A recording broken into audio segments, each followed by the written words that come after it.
Esos síntomas se pueden desarrollar desde semanas hasta meses o años posteriormente. Y esta es una alta causa de discapacidad. Vamos a ponerlo en contexto.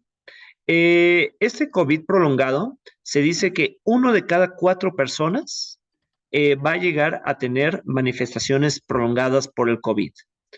En otras series se dice que el 10% de los infectados por COVID van a tener síndromes de COVID prolongado, pero en los mayores de 65 años, que justamente para eso es esta plática, uno de cuatro. Entonces, hay diferentes procesos por lo que el COVID nos puede generar este síndrome de COVID largo.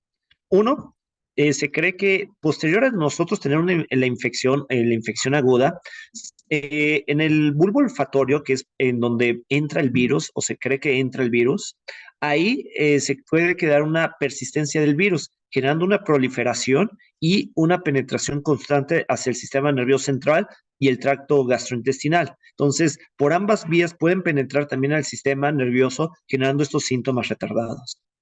Esto también se cree que cuando nosotros después de tener estas infecciones virales, nuestro cuerpo genera una respuesta inflamatoria tan intensa que se genera alteración en los receptores, generando una disregulación autoinmune, que la respuesta inmunológica que normalmente tenemos cambia y esto genera una respuesta exagerada a ciertos estímulos o a infecciones posteriormente. Y por último, se genera una formación de autoanticuerpos que van a atacar diferentes partes de nuestro organismo. Entonces, uno, porque el virus no se ha eliminado completamente, otro, porque generó una cascada inflamatoria tan intensa que todo nuestro organismo se desregula, y otro, una persistencia de producción de anticuerpos.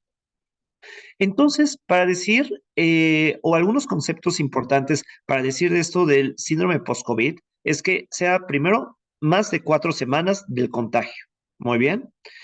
El síndrome post-COVID largo es independiente a la gravedad que tuvo el paciente. Eso es muy importante porque ustedes van a conocer mucha gente, familiares que realmente ni síntomas o una gripita tuvieron y después se están quejando de dolor de cabeza, pérdida de olfato de forma persistente y pueden ver otros pacientes que estuvieron muy graves y que se recuperaron completamente. Entonces, es muy independiente estas manifestaciones a la intensidad que tuvieron de la infección. Muy bien. Se puede dar en cualquier edad, pero lo que sí hemos visto es que es más prevalente en las mujeres. Por lo general, las enfermedades inmunológicas son más frecuentes en las mujeres porque tienen diferentes capacidades para la regulación. Entonces, el COVID, entre sus ideas de que se cree que genera un proceso inmunológico, por eso en las mujeres llega a ser más prevalente. Y algo importante es que los síntomas no, por lo general no son continuos, sino pueden fluctuar o pueden tener brotes muy intensos. Muy bien. Pero para decir que es estos síntomas de post-COVID, también tenemos que descartar otras causas, porque yo creo que muchos de los pacientes que actualmente decimos que son síndromes post-COVID es que tenían alguna causa subyacente que no habíamos visto, ¿no? Y que lo tratamos de englobar en esta situación. Muy bien. Entonces, como les había comentado, primero es la exposición al COVID y la infección aguda que dura hasta las 4 semanas. Ya después de este periodo ya vemos el síndrome de COVID prolongado, que en grandes rasgos afecta todo el organismo. En algunos pacientes genera como falta de aire de forma persistente o tos de forma persistente y es los que vemos que no les dificulta reanudar su actividad física como normalmente tenían. En otros, les genera debilidad muscular, fatiga, dolor en articulaciones, palpitaciones, dolor en pecho, ¿no? En algunos pacientes, este fenómeno de COVID prolongado puede aumentar el tromboembolismo, enfermedad, caída de pelo, alteraciones menstruales, alteraciones renales. Y más yéndonos a la parte neuropsiquiátrica, ahí empezamos a ver trastornos de ansiedad, depresión, problemas de sueño, el estrés postraumático, alteraciones cognitivas y cefalea. Entonces, el síndrome de COVID prolongado es una manifestación global en todo nuestro cuerpo, ¿no? Entonces, principalmente nuestros conocidos van a decir que sienten mucha debilidad, mucha incapacidad para hacer sus actividades, muchas alteraciones en la parte cognitiva y se van a ir asociando todos los síntomas que estuvimos platicando, ¿no? Vemos a ver que es un amplio espectro de manifestaciones que genera. Pero algo que es importante que ustedes sepan es que tal vez hay algunos factores que nos hagan pensar quién puede desarrollar estas manifestaciones crónicas. En los pacientes mayores de 70 años, es muy rara la pérdida del olfato a diferencia de los jóvenes. Entonces, si un paciente de más de 70 años perdió el olfato por el COVID, tiene muchísimo más riesgo de desarrollar el síndrome de COVID prolongado. Muy bien. Y también se ve que si se junta la debilidad, dolor de cabeza, la falta de aire, problemas para hablar y dolor muscular en la fase aguda, esos 5 síntomas de forma conjunta hacen muy alta la probabilidad de desarrollar COVID prolongada posteriormente. Aquí les pongo una gráfica de cuáles son los síntomas que en la fase aguda se ha visto que posteriormente pueden generar COVID prolongado. Ve, en la mayoría de los pacientes cuando tuvieron el COVID agudo, que tuvieron cansancio, hasta un 83% desarrolló después COVID. El malestar general, el dolor de cabeza, el dolor de articulaciones y así de forma descendente, ¿no? Entonces, vemos que realmente las manifestaciones generales, si nosotros las sumáramos en conjunto, hacen alto riesgo de llegar a desarrollar esas manifestaciones post-COVID neurológicas, ¿no? Y ya entrando en esa parte, 3 son los temas que quiero tocar, que yo creo que son los más prevalentes y que ustedes, si saben entenderlo y manejarlo, van a ayudarse mucho a ustedes y a su familia. Es decir, el dolor de cabeza, el deterioro en la memoria o la alteración cognitiva y la pérdida del olfato. Muy bien. En la parte del dolor de cabeza, básicamente me gusta mucho poner la parte como científica, pero es muy interesante que el COVID genera un doble efecto. Cuando nosotros tenemos migraña, hay un péptido que se llama péptido relacionado a calcitonina y un sistema de sensibilidad en la cabeza que se llama trigemino vascular. Eso, la gente que tiene migraña desde joven tiene como mayor sensibilidad a estos sistemas y por eso les da la migraña. El COVID paradójicamente genera la estimulación de esos mismos receptores. Entonces, uno de los tipos de COVID, de dolor de cabeza que pueden presentar los pacientes, es muy parecido a la migraña. Ese que es el peor dolor de tu vida, que es una pulsada muy intensa, que te discapacita y tienes que irte a la cama con náusea, vómito. El COVID lo puede lograr, puede generar ese mismo efecto, ¿no? Entonces, también de otras formas que genera también el otro tipo que compone, genera como un tipo de dolor de cabeza como tensional, que los pacientes dicen que tienen como una opresión en banda en la cabeza, que tienen como un casco constante en la cabeza, que es persistente, no se quita todos los días, que es más en las tardes y que cuando tosen el paciente dice, ay, me duele más la cabeza, ¿no? Entonces, hemos visto ese tipo de componentes. Entonces, el dolor de cabeza, entonces, lo dividen en 3, ¿no? Después del COVID. Uno, que es el dolor de cabeza crónico, que va desde que empezó con la infección aguda y persiste, persiste, persiste. Otro, que parece una migraña crónica, porque como les digo, genera como una activación de los sistemas como si fuera migraña. Y otro, que ya después de la fase aguda empiezan con dolores de cabeza diario, diario, diario. Muy bien. Entonces, un dolor de cabeza empieza desde la infección, otro es tipo como migraña y otro después de varias semanas empiezan con esta situación. Muy bien. Entonces, en esta parte de dolor de cabeza, ¿qué es lo que hemos visto que puede predisponerles a ustedes que tengan dolor de cabeza posterior al COVID? Muy bien, que haya un dolor de cabeza muy intensa durante la fase de COVID y que otra situación que también vimos es que es independiente de si tú sufrías dolores de cabeza. Puede ser que nunca sufrías de dolor de cabeza y con el COVID empezar con el dolor de cabeza. Entonces, no porque sufrías de dolor de cabeza vas a tener dolor de cabeza, ¿no? Pero si tú viste dolor de cabeza durante el COVID, eso puede ser que tengas posterior a ello. Eh, en la cuestión pronóstica de este dolor de cabeza, vemos que el dolor de cabeza persistente va a ser lo más prevalente y esto va a generar una alta discapacidad. Es resistente a tratamientos que habitualmente damos, ¿no? El paracetamol que por lo general tomamos no nos va a servir, ¿no? Y esto genera estrés, ansiedad, angustia y problemas de sueño, ¿no? Entonces, es por eso que para el tratamiento de este tipo de pacientes se necesita tratamiento preventivo. Entonces, si ustedes desarrollaron dolor de cabeza posterior al COVID, no les va a funcionar solamente tomar analgésicos. Necesitan ir con su médico y su médico les diseña un tratamiento durante varias semanas o un par de meses para prevenir los dolores de cabeza y que se vaya quitando de forma paulatina. Algo que hemos visto mucho es que en los días o las semanas al inicio, dar un tratamiento corto con esteroides les ayuda mucho a aliviar esa situación del COVID, pero eso lo tiene que prescribir su médico, ¿no? Pero lo más importante es la parte no farmacológica del manejo del dolor de cabeza. Y esto es lo que quiero que se queden ustedes porque es lo que pueden hacer. Uno, se ha visto que hacer ejercicio cardiovascular, correr, nadar, bicicleta, elíptica, 40 minutos, 4 veces a la semana a moderada intensidad que les cueste trabajo, disminuye un 30% el dolor de cabeza. Nada más hacer el ejercicio, les baja el dolor de cabeza. Dos, higiene de sueño. Poner horarios fijos para irse a dormir, en un cuarto en total silencio, en total obscuridad, y la cama nada más es para dormir, no para estar con el celular, no para ver la televisión. Y quitar cuestiones estresantes 2 horas antes de irse a dormir. Así su cuerpo va a conciliar bien el sueño y se van a poder recuperar. 3, comer 5 veces al día. Porque el ayuno prolongado, y no sé si ustedes lo han vivido, que cuando no comen les duele la cabeza.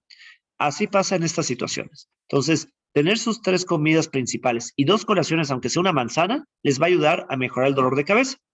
Y 4, hacer una actividad ocupacional el fin de semana. Es decir, irse con las amigas a tomar el café, irse a clases de baile, etcétera, ¿no? Pero esa actividad ocupacional les va a ayudar muchísimo a quitar el dolor de cabeza.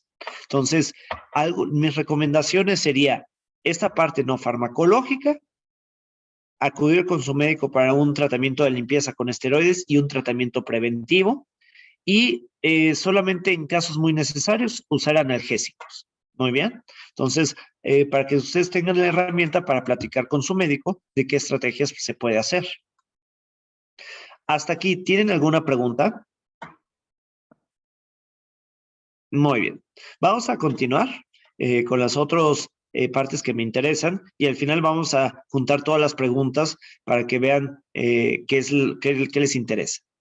La otra situación que yo veo mucho en mi consulta que se queja la gente después del COVID es la parte cognitiva. De hecho, les voy a contar, yo tenía una paciente que era una enfermera que después del COVID le llegó esto, lo que ustedes denominan como neblina post-COVID. Entonces, ella no podía poner medicamentos porque no identificaba los nombres de los medicamentos, ¿no? Y eso le generaba mucha inseguridad y la discapacitaba mucho para su trabajo. También otro caso muy importante, la de un abogado, eso de la Suprema Corte, que cada vez que recibía proyectos, etcétera, era tanto su incapacidad para memorizar la situación que leía, no lograba avanzar. Muy bien. Entonces, en ello se diseñó una medida tanto no farmacológica como farmacológica para mejorar esas situaciones, ¿no? Entonces, en esta parte cognitiva, es de las más frecuentes que se van a quejar los pacientes y las 3 que más se quejan son, primero, la memoria de trabajo.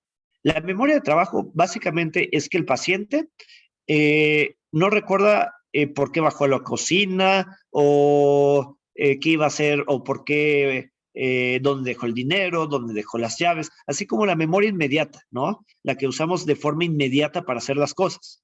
Entonces, por eso en este tipo de empleos le tenían mucho problema en sus actividades porque no recordaban inmediatamente lo que pasaba. También se ve una disminución muy importante en la atención, ¿no? esta disminución de la atención es muy importante porque si nosotros no ponemos atención a las cosas, no generamos memoria. Entonces, después de la COVID, estamos como muy ansiosos, angustiados, preocupados, no ponemos atención. Eso genera que no generemos memoria inmediata y genera más problemas en las actividades ejecutivas. Que las funciones ejecutivas son nuestras capacidades de resolver problemas. Es decir, para inyectar este medicamento, primero saco la jeringa, aplico esto y hago esto, ¿no? Entonces, es como una cascada de eventos que va pasando y genera estas alteraciones cognitivas. Pero a la par, imagínense ustedes como pacientes que están teniendo esta situación o como personas y esto ustedes les genera ansiedad, esta ansiedad hace que no descansen bien, entonces menos capacidad de memoria tienen, más preocupados y genera un fenómeno adicional como de estrés postraumático que les dura y les dura más tiempo. Y es por eso que es altamente discapacitante el COVID largo en la parte cognitiva, ¿no? Porque les afecta mucho su trabajo y la seguridad que ustedes tienen para hacer las cosas. Y aquí es donde entra ese término de niebla mental o de neblina mental, ¿no? Es como lo que refieren los pacientes, es esa sensación de estar mentalmente lentos y confusos, que no pueden pensar rápidamente, que están muy lentos, que tienen que concentrarse mucho para hacer cuestiones que relativamente eran fáciles, que se sienten confundidos, desorientados, ¿no? Y aquí, como les habíamos dicho, hay mucho problema en concentrarse y en realizar esas actividades ejecutivas, ¿no? Principalmente se vio que esta neblina mental era más en mujeres y que tenían alteraciones respiratorias que requirieron ingreso a terapia intensiva. Entonces, las mujeres que entraron a terapia intensiva y que tuvieron alteraciones ventilatorias importantes fueron los que más desarrollaron esta neblina mental. Yo puedo decir que es como un espectro ampliado o más intenso de las alteraciones cognitivas. Aquí es donde ustedes sienten muchísimo más en los problemas de memoria o de capacidad para resolver problemas. De hecho, un autor que era un francés que estudió estos síntomas de COVID largo, que básicamente él se enfocó en la parte depresiva y él encontró que había mucha reducción en la capacidad de placer, de afecto positivo, había un pérdida de interés en las actividades y eso generaba de forma paulativa un deterioro selectivo para hacer sus actividades, ¿no? Eh, entonces, es lo que vemos como una cadena o una secuencia de eventos que genera este COVID largo. Es por eso que también yo creo que hay mucha predisposición que la gente que sufre algo de ansiedad, depresión o tenía muchos factores de estrés, después del COVID se exacerbaron mucho estas situaciones. Entonces, el tratamiento, como les digo, es un tratamiento integral. Los medicamentos no les van a resolver los problemas después del COVID, sino es un todo, ¿no? Entonces, lo que yo siempre les recomiendo en esta parte cognitiva posterior al COVID es mucho la rehabilitación cognitiva. Es decir, ustedes van con un neuropsicólogo, les hace una evaluación neurocognitiva y les dicen, no, pues esta área está más afectada, aquella. Y se diseña un programa de rehabilitación cognitiva que se hacen ejercicios de memoria, de atención, de resolver problemas y paulatinamente el paciente se va recuperando, ¿no? También la terapia ocupacional es lo que les decía, ¿no? Poner 1 o 2 veces a la semana, irse a nadar, a pintar, escuchar música, eso les va a ayudar muchísimo. Y la parte del trabajo, yo lo que les recomendaba a mis pacientes es irse de vacaciones las primeras semanas, paradójicamente, en lo que se iban recuperando. La incorporación al trabajo debe ser de gradual y adaptarse al trabajo. Es decir, había pacientes que iban 3 veces a la semana, 4 horas. Y cada vez por semana le iban aumentando un par de horas hasta que ya empezaban a ir su jornada normal, pero aún así todavía no ponían la carga más intensa o las cuestiones más demandantes, sino gradualmente. En lo que se hace esa parte no farmacológica, yo lo que siempre les digo y lo que les recomiendo es la parte médica de los tratamientos. Básicamente lo que encontramos es que hay 3 tipos de tratamiento que en la parte cognitiva les ayuda mucho. Los antidepresivos y ansiolíticos, en el sentido de que, como está muy ligado estos síntomas de depresión, ansiedad, estrés postraumático y aparte las alteraciones en atención, primero hay que mejorar el estado de ánimo, quitar este como estrés que generó, relajarlos, que descansen bien, y eso les va a ayudar a reincorporarse a su parte cognitiva y de trabajo.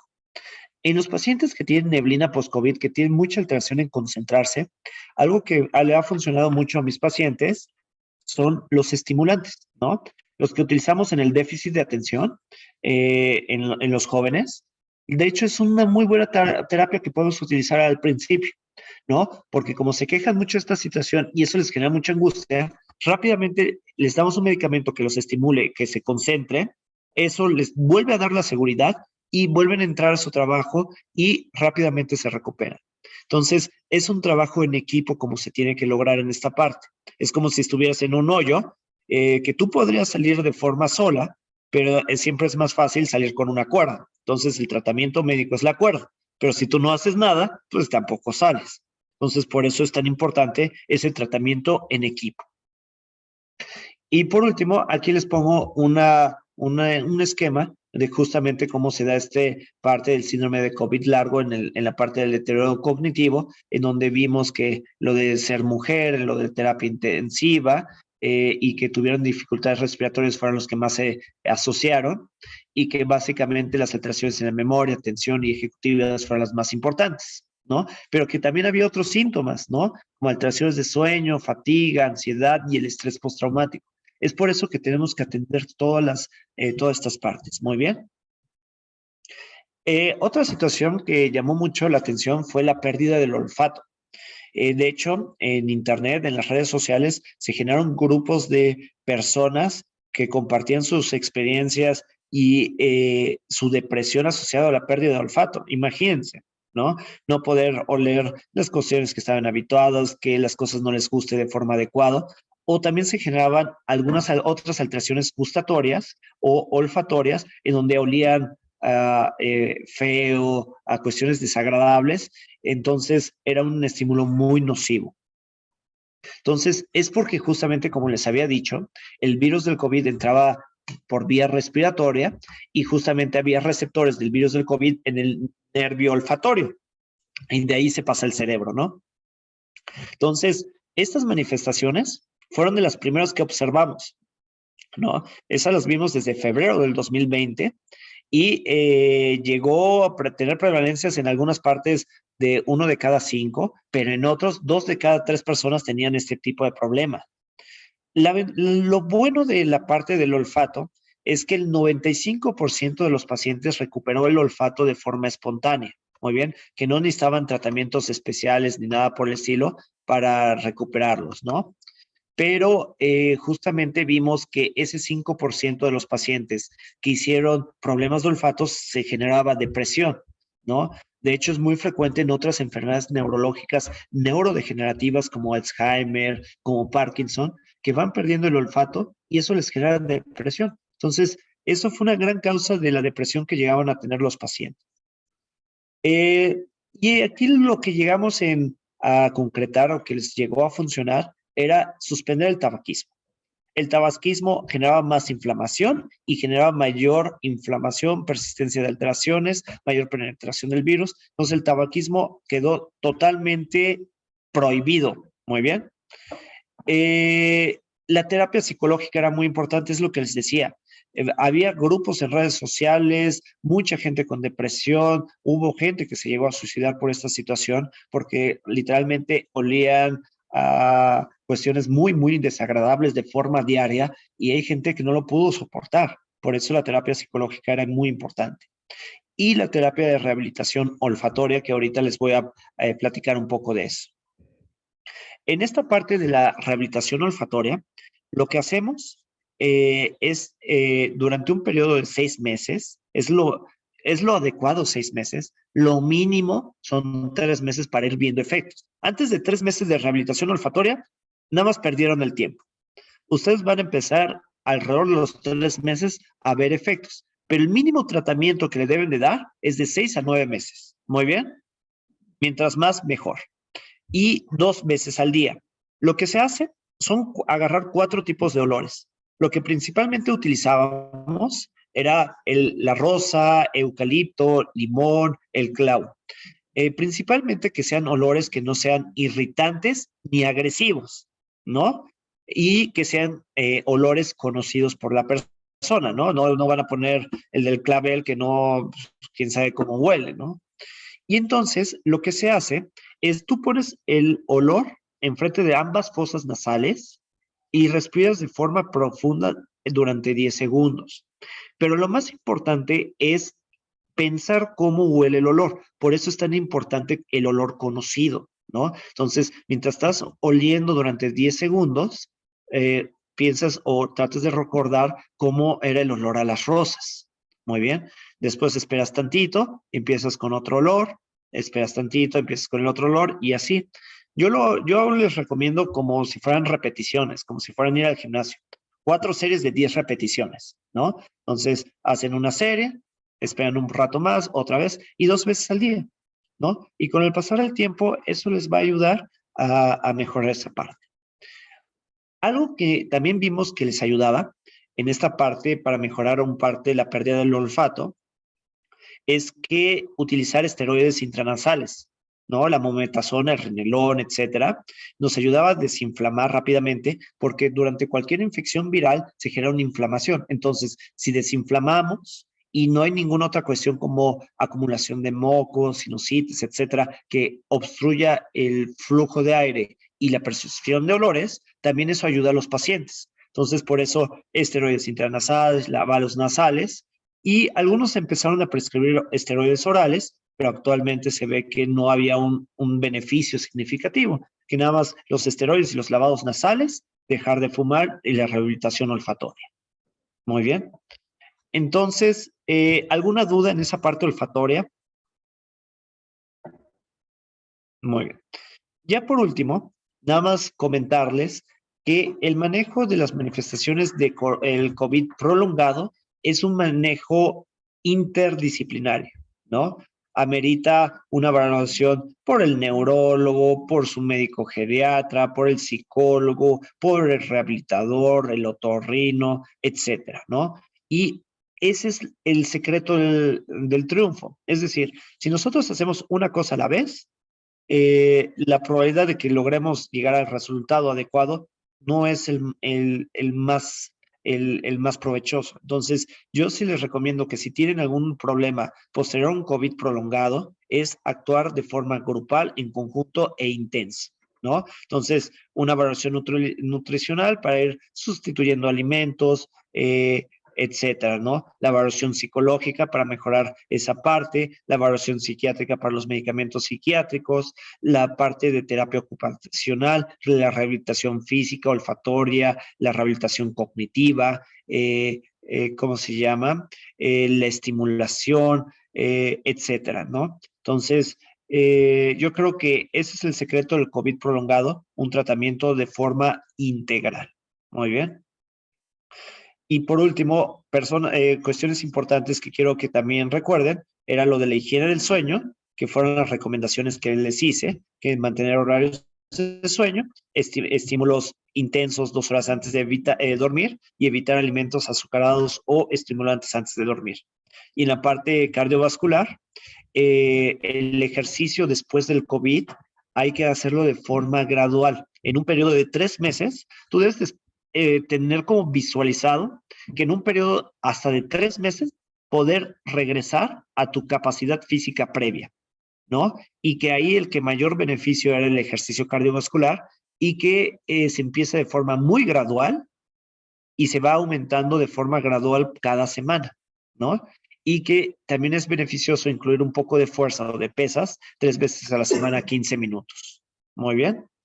Entonces, y no olvidar esta parte de salud mental, en donde es muy importante que, y quiero que entiendan que no todo es COVID prolongado, que muchas pueden ser secuelas asociadas como el estrés postraumático o síntomas depresivos o ansiosos. Por eso es tan importante el tratamiento de la salud mental y tenemos tratamientos muy efectivos. ¿no? Tenemos que individualizar a los pacientes si tienen baja de peso, alteraciones de sueño y medicamentos que nos pueden ayudar para mejorar esos rubros. Si tienen alteraciones digestivas post-COVID o dolores asociados, hay diferentes tratamientos que podemos utilizar. Muy bien. Entonces, hasta aquí quiero llegar. En amplio espectro, qué es a lo que ustedes se pueden enfrentar, qué herramientas tenemos y qué es un tratamiento integral y multidisciplinario.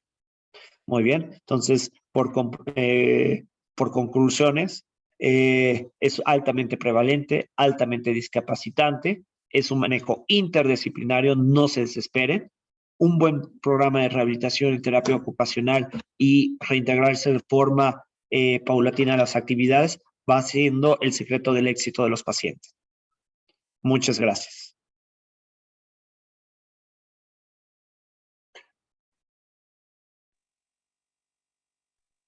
Muchas gracias, doctor Marco Julio. Aquí hay una pregunta. ¿Me podría explicar qué es COVID prolongado? A mí me dio COVID 5 veces y lo que aún persiste es el deterioro cognitivo y la anosmia me dura 6 meses. Muy bien. Justamente el COVID prolongado es que después de una infección aguda, 4 semanas mínimo después de una infección aguda, tienes síntomas que no tenían nada que ver con la infección. Muy bien. Entonces, estas alteraciones cognitivas, del olfatorio, etcétera, si duran más de 4 semanas después de la infección, eso es el COVID prolongado. Muy bien.